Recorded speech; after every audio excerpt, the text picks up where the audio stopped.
বাবারে অনেক ভালোবাসি। আমার বাবার লাইনে দাও। একটি ভুল সিদ্ধান্ত, একটি সম্পর্ক, আর সেই সম্পর্কের কারণেই আজ ভেঙে চুরমার হয়ে গেছে দুটি পরিবার।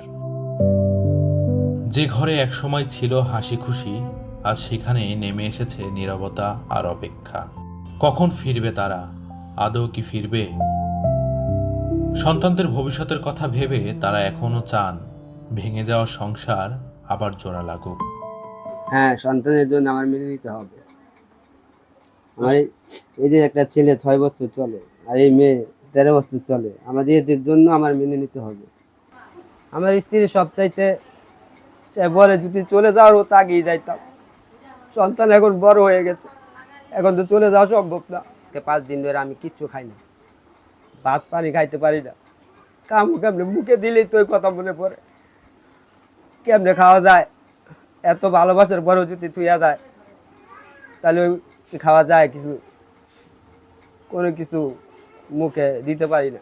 কারণ এরকম ভালোবাসা ছিল, কখনো যদি বাজারে যেত কি দোকানে যেত আমিও যাইতাম, তাকে সাথে করে নিয়ে যেতাম, কখনো একা ছাড়ি নিত। আমাদের ভিতরে এত মিল ছিল, ওই মিলের ভিতরে ফাটন তো অন্য কেউ ধরাইছে। এদিকে অপর পরিবারের চিত্র প্রায় একই। স্বামীকে হারিয়ে এক সন্তানকে নিয়ে কঠিন সময় পার করছেন তার স্ত্রী। তিনি বলেছেন সংসার ভাঙার যন্ত্রণা ভাষায় প্রকাশ করার মতো নয়, কিন্তু সন্তানের ভবিষ্যতের কথা ভেবে তিনি এখনো ক্ষমা করতে প্রস্তুত। আমার স্বামীর সাথে সংসার করব, আমি মেনে নিব। আমি চাই আমার স্বামী ফিরে আসুক, আমার পরিবারটা যেন ঠিক হয়ে যায়, ভেঙে না যায়। আমি চাই আমার পরিবারটা আগের মতো হোক, আমি যেন আমার সন্তানটাকে নিয়ে আবার রুখে দাঁড়াতে পারি, বাঁচতে পারি এই সমাজে। উনি আমাকে এমন ভালোবাসতো, কোনোদিনও আমাকে কষ্ট দিত না, দুঃখ দিত না। আমি ওনারও কষ্ট দিতাম না, দুঃখ দিতাম না। কিন্তু ও আমাকে এমন ভালোবাসার ভিত্তিতে এমন ঘাই দিব, এমন আঘাত দিয়ে চলে যাব, আমি কখনো ভাবি না। উনি সবসময় আমার সন্তানের কথা, আমার কথা ভাবতো, আমাকে সবসময় করতো, বুঝাইতো। কিন্তু এরকম ভালোবাসার ভিতরে যে এতটা ছিল আমি কখনোই জানতাম না ভাই। আমার সব স্মৃতিগুলো, আমার স্বামীর সাথে কাটানো সব মুহূর্তগুলা, স্মৃতিগুলা, একসাথে চলার স্মৃতিগুলো, একসাথে বসার, একসাথে খাওয়ার, কোনোদিনও উনি আমাকে রেখে খাবার খেত না, ভাত আমাকে ছাড়া খাইতেই না। মিথ্যা ভালোবাসা দিয়েছি, কিন্তু আমি তো ওনার সাথে মিথ্যা ভালোবাসা দিই না। আমি তো সত্যিকারই ভালোবেসেছি, আমি তো তাকে বিশ্বাস করেছি। উনি যে আমার বিশ্বাসটা নিয়ে এতভাবে খেলবো আমি কখনো ভাবি না। এটা অনেক ভয়ঙ্কর, এরকম দিন আমাকে দেখতে হবে আমি কখনোই ভাবি না। যে আমার জীবনে এমন দিন চলে আসবে নেমে, আমি কখনো ভাবি না।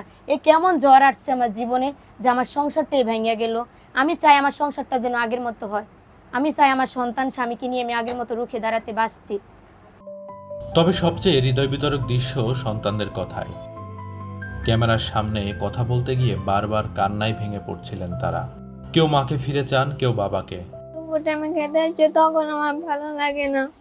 মাকে একটু কথা বলতে চাই, মা তুমি যেখানে আসো তুমি আমাদের কাছে চলে আসো, বাবা তোমাকে কিচ্ছু বলবে না, তোমাকে ছাড়া ভালো লাগে না। তাদের একটাই চাওয়া, আবারও আগের মতো একসঙ্গে থাকতে চায় পুরো পরিবার। আম খাইতে মনছে আমার না দেয়, অনেক কিছু মনছে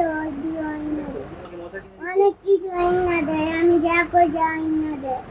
আমার বাবারে অনেক ভালোবাসি। আমার বাবার লাইনে দাও। সব ফিরে চাই আমার বাড়ি। শিশুর চোখের জল হয়তো হাজারো কথার চেয়েও বেশি কিছু বলে দেয়। একসঙ্গে হোক ভেঙে যাওয়া পরিবারটি, শেষ হোক সন্তানদের তাদের মাকে কাছে পাওয়ার অপেক্ষার দিনগুলো।